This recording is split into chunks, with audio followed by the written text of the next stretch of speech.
Assalamualaikum warahmatullahi wabarakatuh.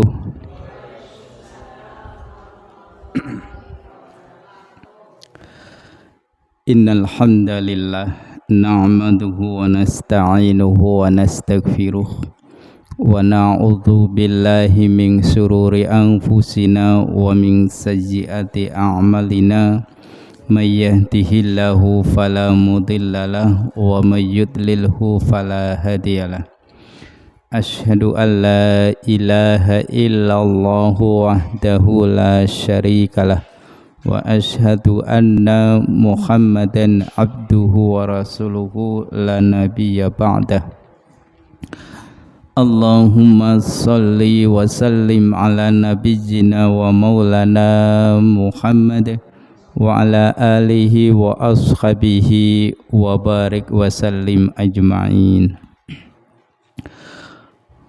Qala Allahu ta'ala fi kitabihil karim, a'udzu billahi minasy syaithanir rajim.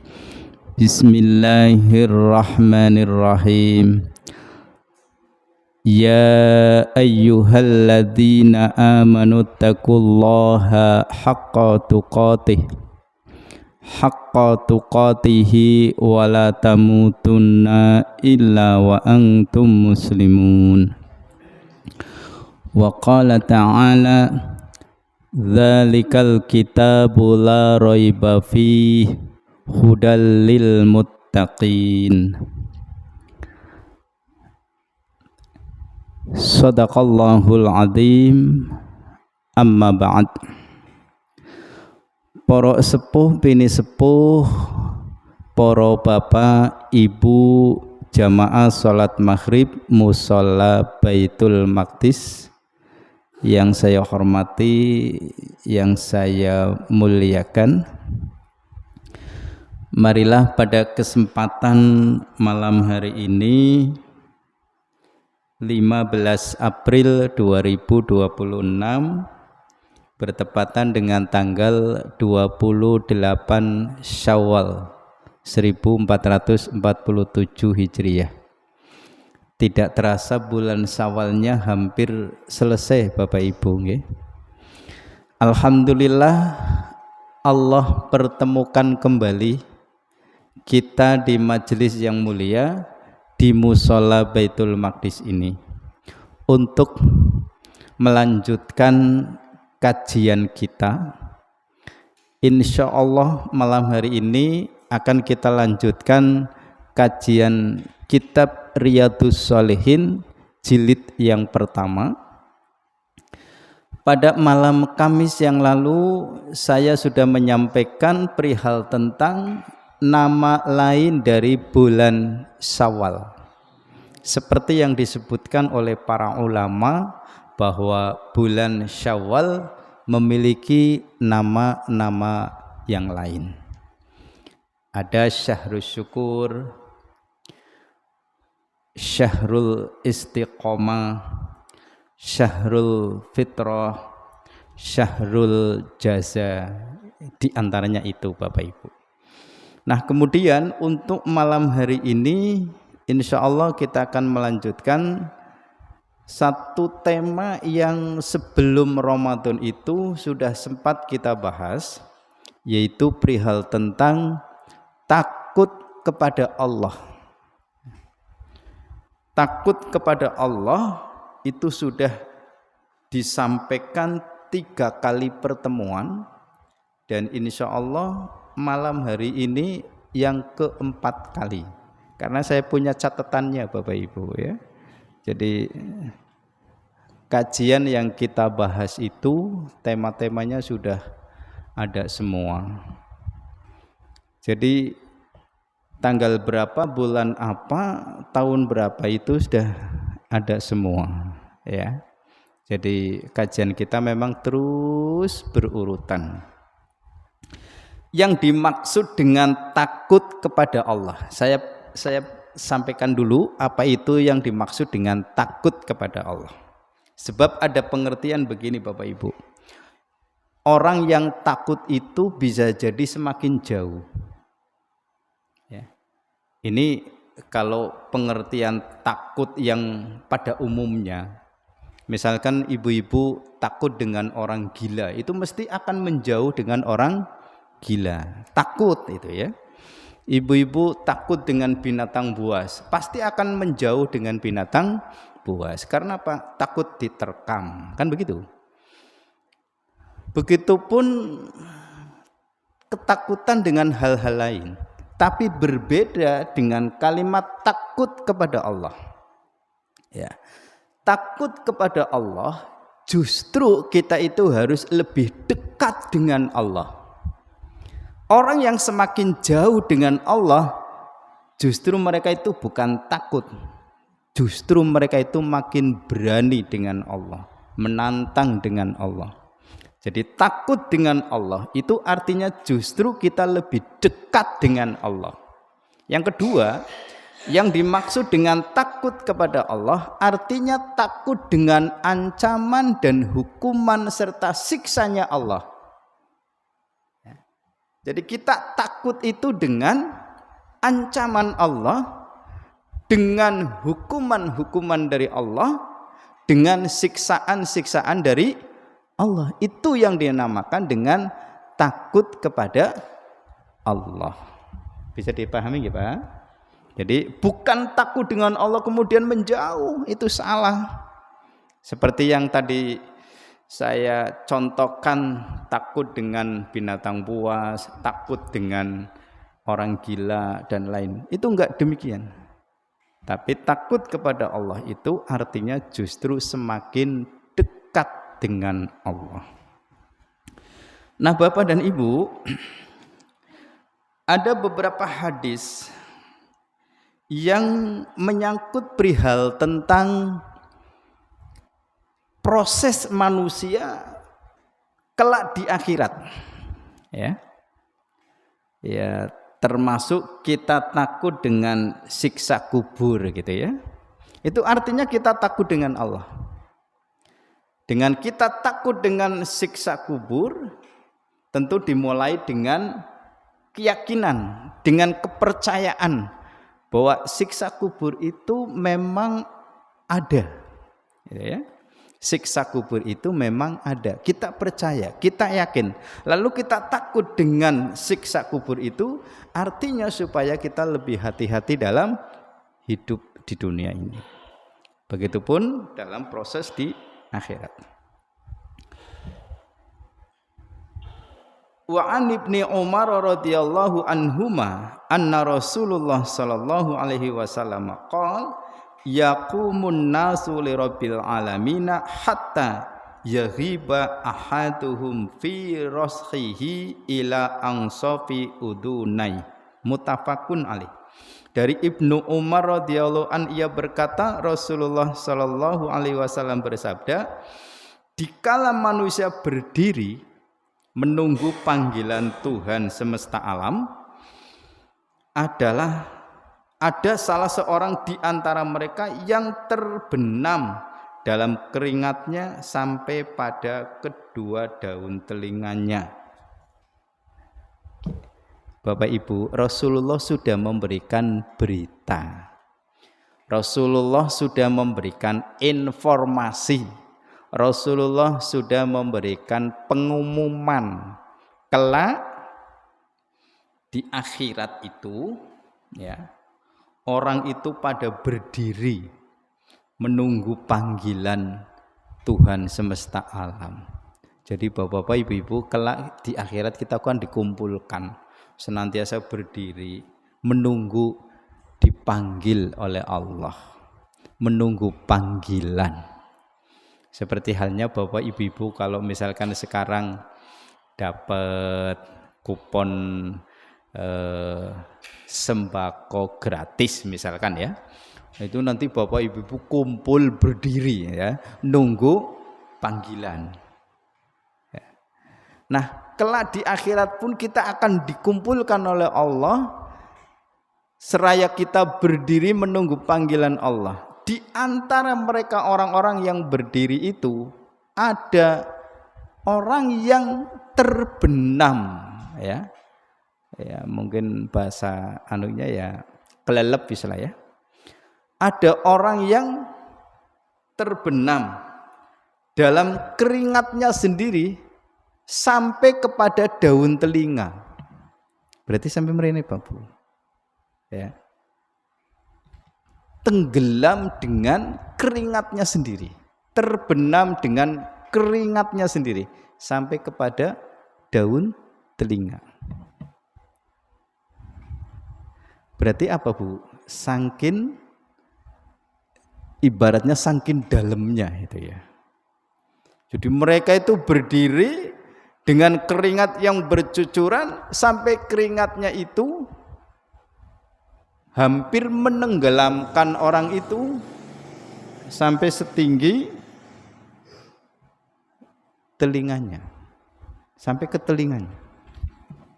Itu diceritakan oleh Rasulullah, diberitakan oleh Rasulullah di dalam kitab Riyadhus Shalihin ini pada tema atau pada satu bahasan takut kepada Allah.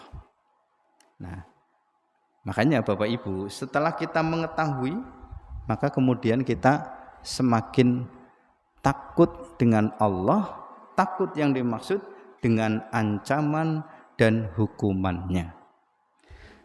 Pada hadis yang berikutnya, wa an Anas radhiyallahu anhu qala khataba Rasulullah sallallahu alaihi wasallam khutbatan ma sami'tu mislaha khattu faqala law ta'lamuna ma a'lamu la dhahiktum qalilan wa la bakaitum katsiran faqadda ashabu Rasulillah sallallahu alaihi wasallam wajuhahum walahum khanin. Muttafaqun alaih. Dari Anas radhiyallahu an ia berkata, Rasulullah sallallahu alaihi wasallam pernah berkhutbah dan saya belum pernah mendengar khutbah yang seperti itu. Beliau bersabda, seandainya kamu mengetahui apa yang aku ketahui, niscaya kalian akan sedikit sekali tertawa dan pasti akan banyak menangis. Kemudian para sahabat Rasulullah menutup wajah mereka sambil menangis terisak-isak. Bapak Ibu, teringat oleh kita tatkala Rasulullah melaksanakan Isra Mi'raj. Ya.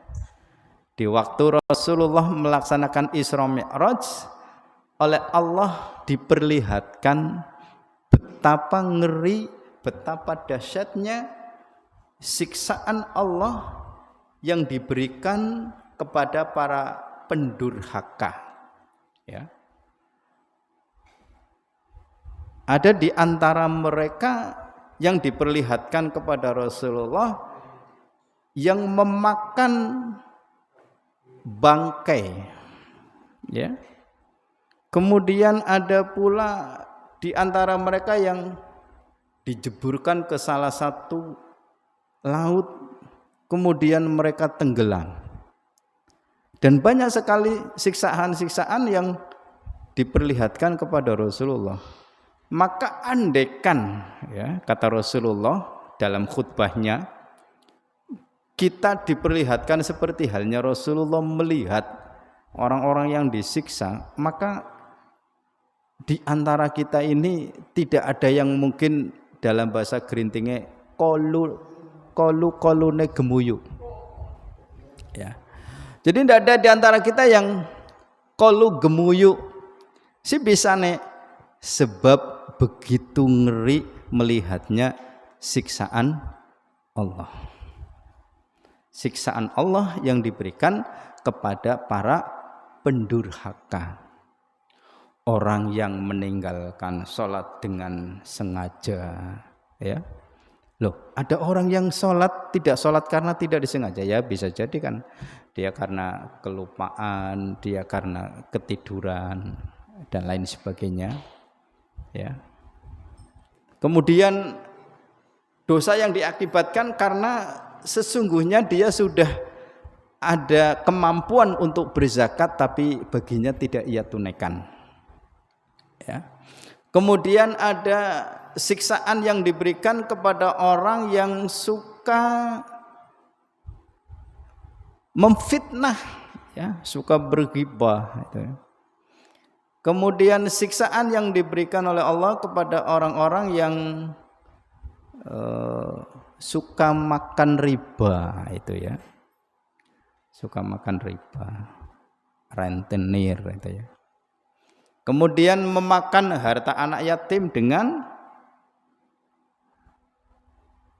tidak menggunakan perhitungan, ya.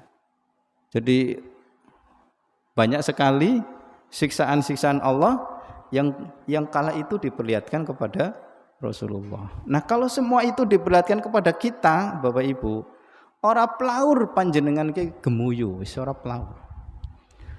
Mungkin lebih banyak menangis, lebih banyak bersedih dan tidak bersemangat untuk melakukan apa-apa. Karena apa? Saking sedih melihat siksaan Allah. Nah, bapak-bapak, ibu-ibu, jamaah rahimakumullah, semua ini tentu bisa kita percaya karena ada iman. Kalau tidak ada iman, jelas kita tidak akan percaya. Karena ini persoalannya adalah sesuatu yang bersifat gaib. Tidak bisa kita lihat apalagi dirasakan sekarang, tapi nanti akan bisa dirasakan atau bisa dilihat itu di akhirat. Na'udzubillah, mudah-mudahan kita terbebaskan dari siksa kubur dan siksa api neraka. Kepengennya begitu ya Bu ya? Nggih panggih. Ya. Tentu kita berharap, makanya bapak-bapak, ibu-ibu, ada beberapa doa, ya, supaya kita terhindarkan dari berbagai siksaan Allah. Ya, anggap saja doa ini sebagai tabungan kita. Yang pertama, doa ketika di dalam sholat, doa yang dibaca waktu duduk tahiyat akhir.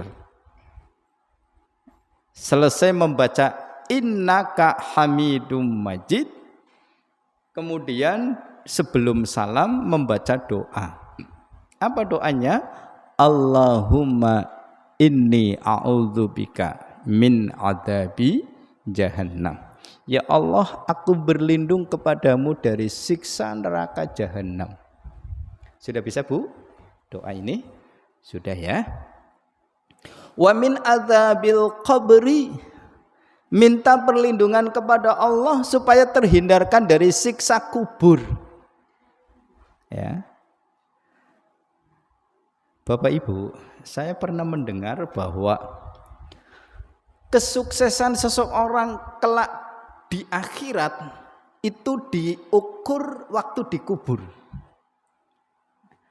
Kalau ketika dia di alam kuburnya itu selamat, insya Allah kelanjutannya dia akan mendapatkan kemenangan, dia akan mendapatkan kenikmatan. Tapi kalau kemudian di alam kuburnya saja dia disiksa oleh Allah, alamat dia akan mendapati kesengsaraan terus menerus. Jadi di alam kubur itu menjadi satu ukuran. Ki wong bakale kelanjutane uripe pan kepenak apa ora tergantung di alam kuburnya. Makanya bapak-bapak, ibu-ibu termasuk saya tentunya, jangan ditinggalkan doa Allahumma inni a'udzubika min adzabi jahannam wa min adzabil qabri. Nah, kelanjutannya wa min fitnatil mahya wal mamati wa min syarri fitnatil masiihid dajjal. Jadi siapapun di antara kita yang jadi imam, maka setelah innaka hamidum majid, jangan tinggalkan doa ini. Dan ibu bapak yang jadi makmum, selama masih ada waktu untuk membaca doa ini sebelum imam mengucapkan salam, bacalah. Jangan diem saja, tapi baca. Senantiasa diresapi, ya, diyakini. Anggap doa-doa yang kita baca di setiap akhir sholat ini sebagai tabungan kita di akhirat. Sebab ada Bapak Ibu, cara Allah mengabulkan doa hambanya itu kan bermacam-macam. Kalau kita baca di tuntunan zikir dan doa itu, cara Allah mengabulkan doa hambanya itu bermacam-macam. Ada dengan cara instan. Instan itu artinya begitu panjenengan minta, Allah kasih. Kira-kira apa Bu? Yang oleh Allah dikasih instan. Hari instan itu apa sih Bu? Mau ngomong instan loh. Secara langsung cepat itu namanya instan. Makanya ada mie instan. Maksudnya panjenengan ora susah-susah gawe mie langsung digodhog kok wis dibongboni udah instan. Hanya hitungan menit bisa dimakan. Itu namanya instan. Kira-kira apa Bapak Ibu? Doa kita yang dikabulkan oleh Allah dengan cara instan. Banyak. Tapi saya ambil contoh satu saja, rezeki. Bahkan sebenarnya panjenengan itu kadang-kadang lupa minta rezeki dengan Allah, tapi oleh Allah dikasih kita rezeki. Betul? Betul Bu? Apa ibu ketika ngaji di musola Baitul Maqdis minta dikasih air minum? Tidak kan? Tapi dikasih, itu namanya rezeki. Tapi panjenengan lupa ketika sholat panjenengan minta rezeki. Apa contohnya? Doa di antara duduk di antara dua sujud. Allahumma gfirli warhamni wajburni wahdini warzuqni. Ya Allah, berikan kepadaku rizki. Nah bersolat diwein banyu kan rizki. Instan enggak? Instan. Minta ataupun tidak jenengan kesehatan kepada Allah, tapi oleh Allah kita diberikan kesehatan instan. Allah kasih. Walaupun ketika kita sakit, kita minta dengan Allah tidak instan, harus ada proses. Ya, diperiksakan dulu, minum obat, barengi dengan doa, barulah Allah kasih kesembuhan. Ya. Jadi ada yang instan, ada yang tidak. Ada doa oleh Allah kepada hambanya itu ditunda. Ya, termasuk tadi kesembuhan. Gitu ya. Panjenengan diberi sakit oleh Allah, minta sembuh, itu ditunda. Ditundanya kapan? Bisa seminggu yang akan datang baru sembuh, bisa 1 bulan yang akan datang baru sembuh. Bisa jadi setengah tahun dari awal dia sakit baru sembuh. Atau bisa jadi ada yang disembuhkan oleh Allah sudah bertahun-tahun, tapi nyatanya dikasih sembuh oleh Allah dan sehat kembali. Itu juga ada. Itu namanya ditunda. Bapak-bapak, ibu-ibu, pernahkah minta dengan Allah supaya bisa ibadah umrah? Ayo, pernah enggak? Atau pernahkah Bapak Ibu berdoa kepada Allah untuk bisa beribadah haji? Jadi pengen bisa ibadah haji. Ibu-ibu ora tau padha njaluk karo maring Gusti Allah. Kapan bisa kelakone wong njaluk wae ora gitu ya. Tapi kalau kita pernah minta dengan Allah sungguh-sungguh, pastilah Allah akan memberikan sekalipun ditunda. Ya. Bapak Ibu minta dari kemarin beberapa tahun yang lalu sampai sekarang, tapi bisa jadi oleh Allah dikabulkan beberapa tahun yang akan datang. Atau kalimat ditunda bisa jadi yang minta kita, tapi ternyata yang bisa ibadah haji anak kita. Jadi anak-anak kita yang sekarang sudah bisa usia muda, sudah bisa umroh, sudah bisa haji, bisa jadi karena doanya orang tua beberapa tahun yang lalu. Bisa dipahami nggih Pak Bu? Itu cara Allah mengabulkan doa hambanya. Dan yang berikutnya, Allah menabungkan, menyimpan Doa-doa kita untuk akhirat. Makanya Bapak Ibu-ibu kalau berdoa kepada Allah saat ini belum dikabulkan, jangan khawatir. Ya. Karena oleh Allah doa-doa kita itu ada yang ditabungkan, termasuk diantaranya adalah doa untuk bisa mendapatkan kenikmatan baik di alam kubur maupun di akhirat, dan minta dengan Allah supaya dihindarkan dari neraka. Nah itu adalah bentuk tabungan. Jadi jangan sungkan-sungkan. Kemudian ada doa-doa yang lainnya. Contohnya apa? Setiap kita berzikir di waktu habis sholat maghrib dengan sholat subuh.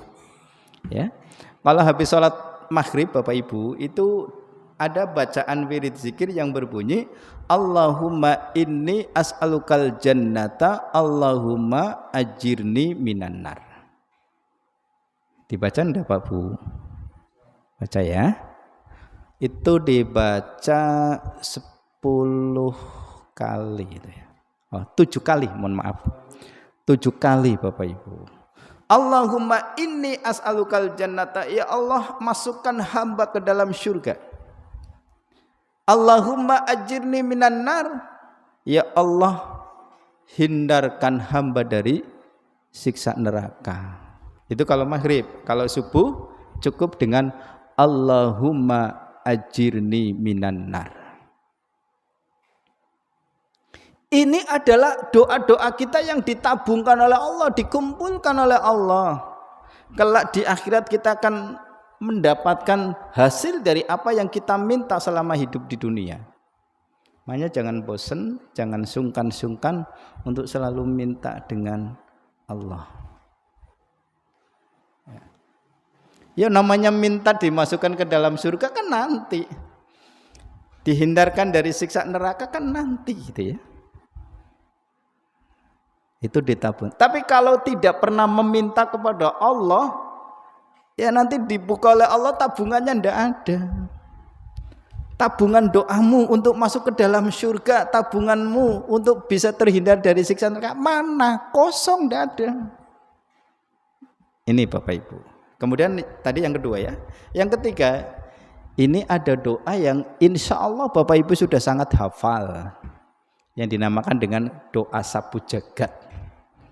Robbana atina fid dunya hasanah wa fil akhirati hasanah wa qina adzabannar. Apal ya Bu?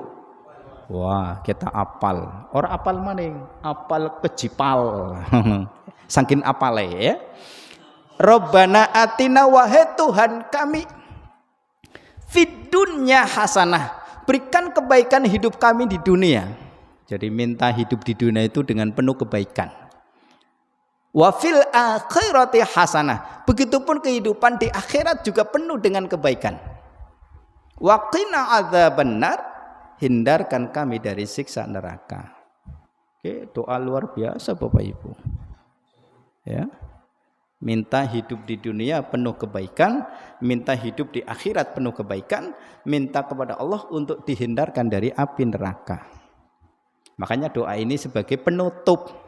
Mesti angger wong donga ya terakhir Robbana atina fid dunya hasanah wa fil akhirati hasanah wa qina adzabannar. Mulane angger donga ning walimahan dongane sik temen sih ya. Sanggen akeh ing donga diwaca kabeh. Barang giliran Robbana atina, nah kiye wis pragat ya. Jebule Robbana atina fid dunya hasanah sampai rampung ana donga maning, alah kan nyambung maning gitu. Itu ya Bapak Ibu ya. Itu beberapa doa yang kita baca kepada Allah supaya dihindarkan dari siksa neraka, dimasukkan ke dalam surga atau minta kebaikan. Bapak dan Ibu jamaah rahimakumullah, hadani Allah wa yakum.